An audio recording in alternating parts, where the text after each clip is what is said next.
So, good morning. Gorgeous day today, wonderful season. Yeah. And, if you have known me for any length of time, you know that I love movies. Kind of a movie buff. I worked in the entertainment industry for a while. That's where I met my husband. And so we share that love of movies together.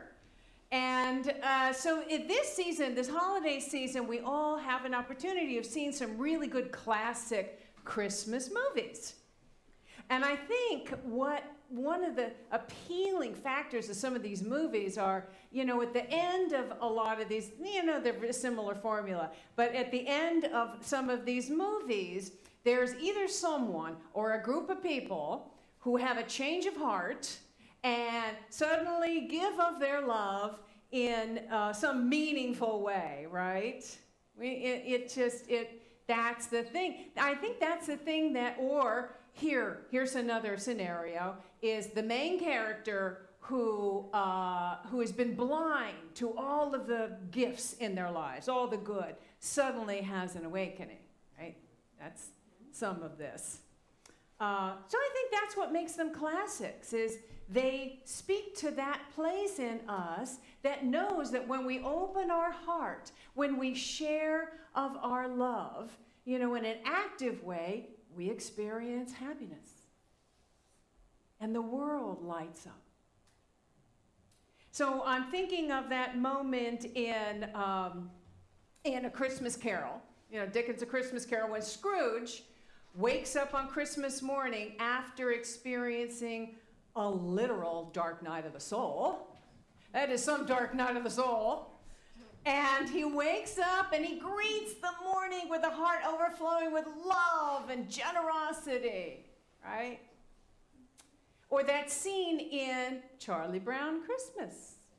Charlie Brown Christmas, right? Where all of Charlie Brown's friends, who have not been very nice to him up to that moment, they've actually been kind of mean to him, right?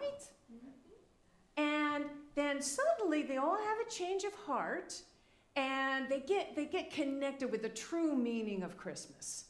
And they help Charlie Brown decorate his scrawny little tree and transform it into a thing of beauty. And there's that line. Linus says at the end of the movie, maybe all this sad little tree ever needed was a little love. And he puts his little blanket around the base of the tree, right? Or that scene in White Christmas, where the song comes from, where General Waverly, who has now retired, and he is invested in this inn in Vermont, and it's not doing very well. It's like nobody's coming, it's kind of failing. And his buddies, his old army buddies, who just happen to be excellent singers and dancers, just so happen, they put on this fabulous show, this wonderful celebration as a way to honor his service and also to help him get back in the black, to help his business get back in the black because it's been failing. So it's that moment where he realizes what they've really been up to. Or that moment in It's a Wonderful Life, where George Bailey has given up on life. He's given up. He can't see any of the good in his life. All he sees are problems and irritations and frustrations and tremendous debt. He's been put into this position of tremendous debt, right? Until a certain angel comes to pay him a visit and shows him what his town would be like without him, if he had never been born at all. How many of you, raise your hand if you have not seen It's a Wonderful Life? Okay, because spoiler alert, I'm playing the scene right now. At the end, if you want to close your eyes and if you can plan to see it. But this is this scene where, at the end, where he's also gone through a dark night of the soul, and he has his awakening. So this is the scene right after the awakening.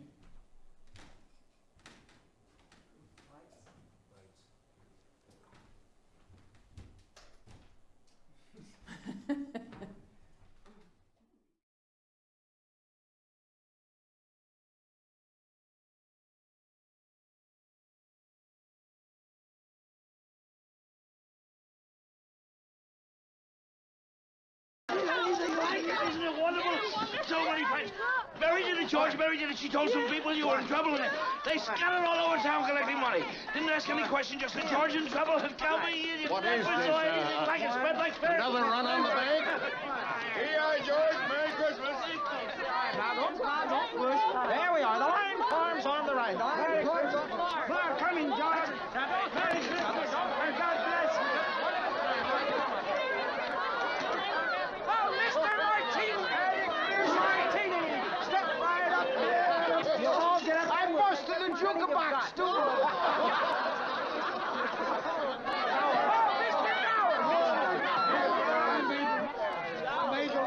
Charge account. I'm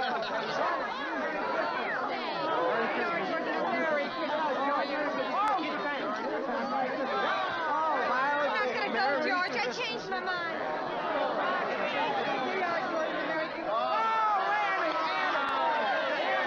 I've been saving this money for a divorce if ever I get a husband.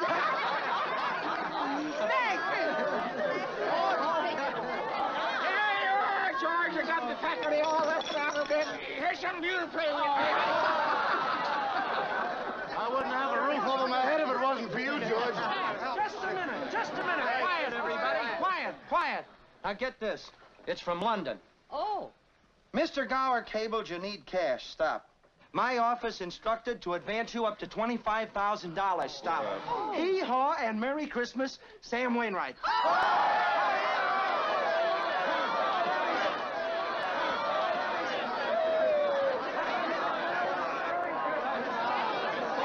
Mr. Martini, how about some wine?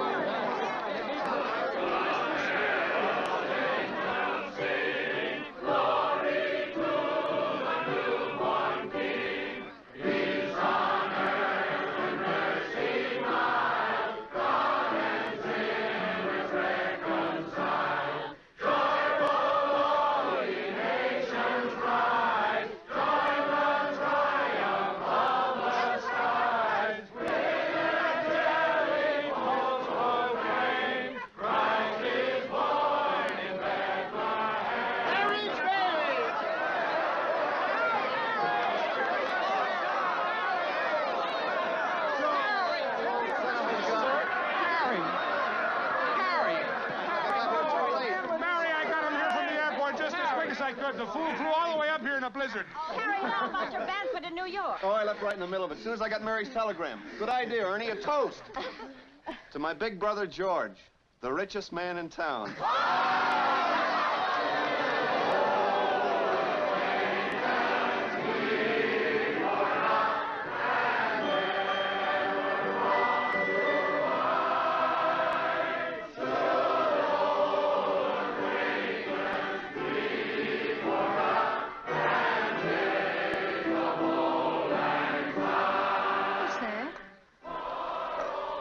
That's a Christmas present from a very dear friend of mine. Look, Daddy, teacher says every time a bell rings, an angel gets his wings. That's right. That's right. Attaboy, Clarence.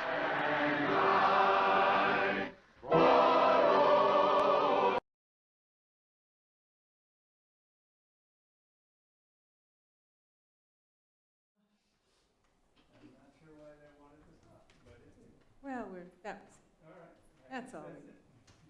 That's all we need. Oh, yeah, it touches us deeply, doesn't it? Yeah. I mean, not only is this brilliant filmmaking, Frank Capra, but again, there's that place in us that resonates with this notion, this idea, in this movie and all the movies, this idea of rising above our fear, rising above our selfishness and our indifference, and, being present and knowing that we're all in this together, That realization, when we open our heart and allow that infinite divine love to pour through us into the world, we align ourselves with our highest self. And we come into harmony with life. And miracles happen. Miracles result from that. So just to clarify, when I'm talking about love here, I'm not talking about romantic love or a feeling at all. I'm talking about power, that power of love that is our essential nature. A power of love that is our essential nature, that it is the essence of life itself. It is the power that creates, guides, and governs the entire universe and expresses as each one of us. And when we allow that activity of love to work, to have its way, to work through us, that's the magic. That's when we're expressing the highest that is within us, and we come into that harmony of life. Right? So Charles Fillmore has said this about love. He says, God does not love anybody or anything. God is the love in everybody, in everything. God is love, and man becomes loving by permitting that which God is to find expression in word and act. Right? And we know this deeply. We know this at our core. But when our minds are filled with fear, or our hearts are hurting, right? It's not always easy to see that. It's not always easy, and there's a lot of fear in the air these days, right? Ongoing pandemic, mutating viruses, climate change, it's causing extreme weather events, school shootings, shopping mall shootings.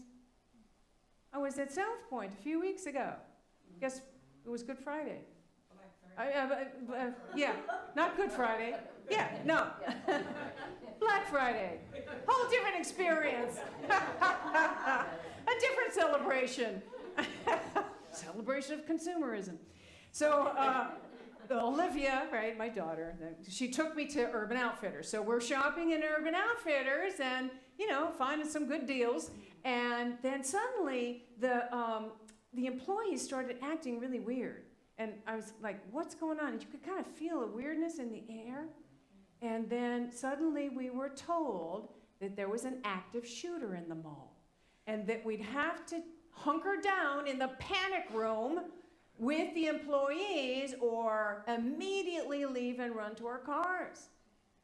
Well, people were freaking out. I wasn't as panicked because Olivia told me that when she was in the changing room, an employee said that the shooter was at the opposite end of the mall, so that we felt like we had time to exit, and then we're locking the door, before they locked the door, and get to our car, and we were safe. Turns out it was a gang shooting. 3 people were shot, including a little boy. I mean, what is it going to take? And you've heard, the school shooting that happened a few weeks ago. What is it going to take?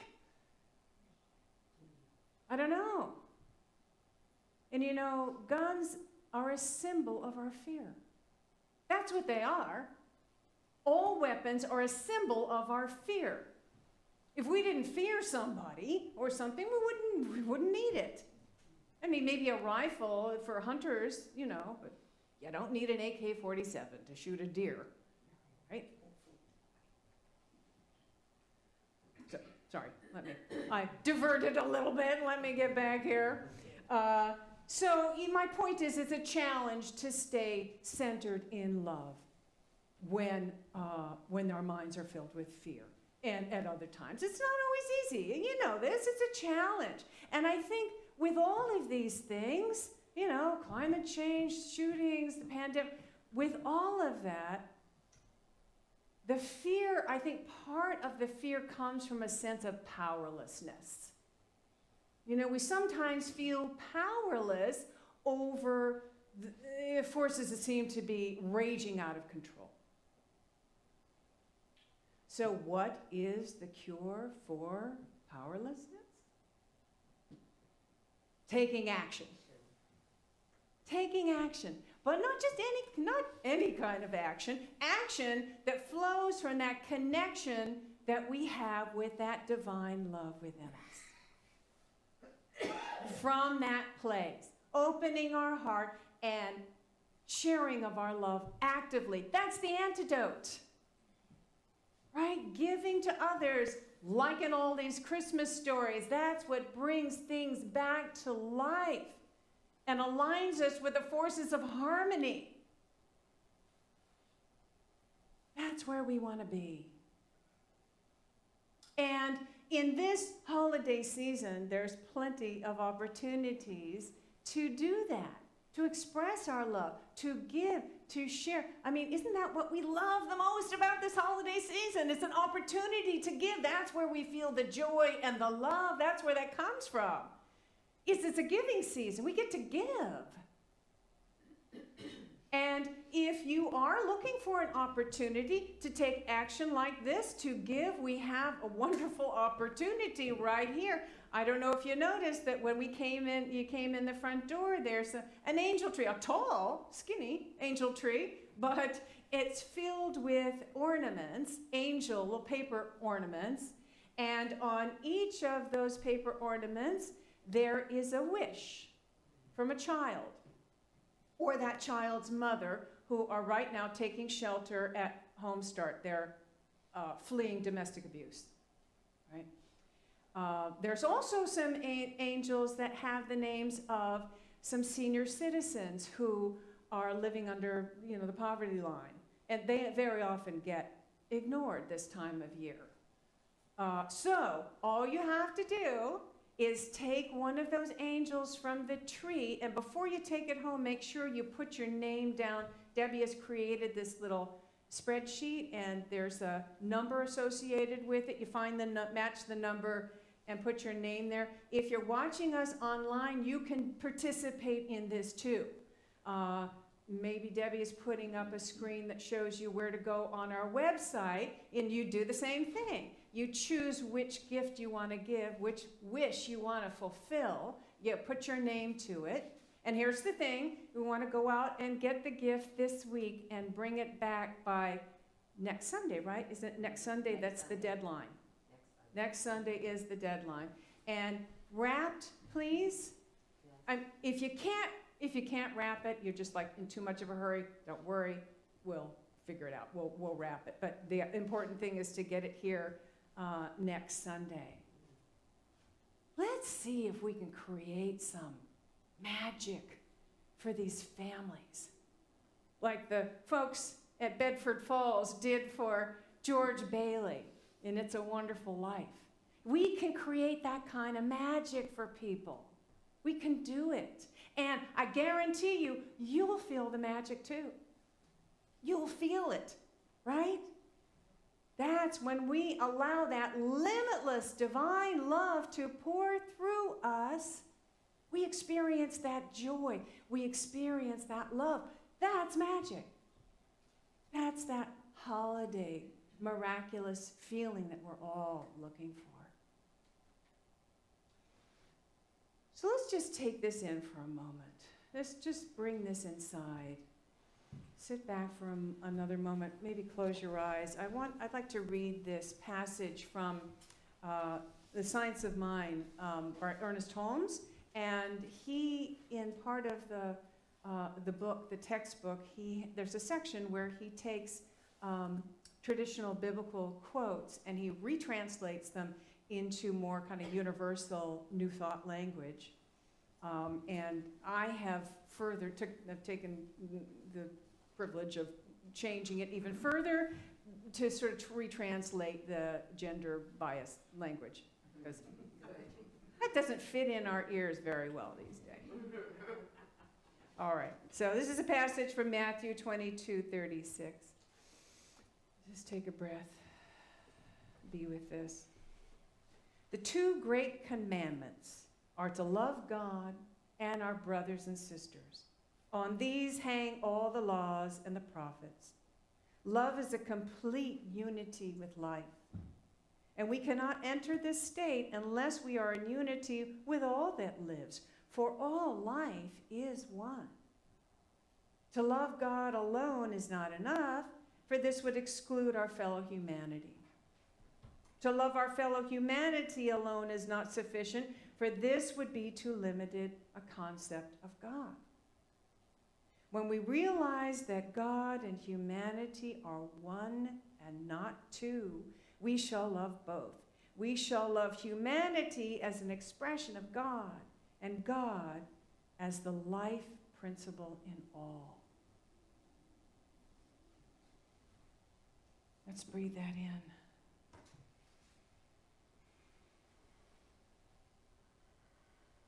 Open your eyes. This is the place that we want to start. This is the place we want to connect. And then take action from that place. Right? And when we do that, we create some miracles. So let's create some miracles this Christmas holiday.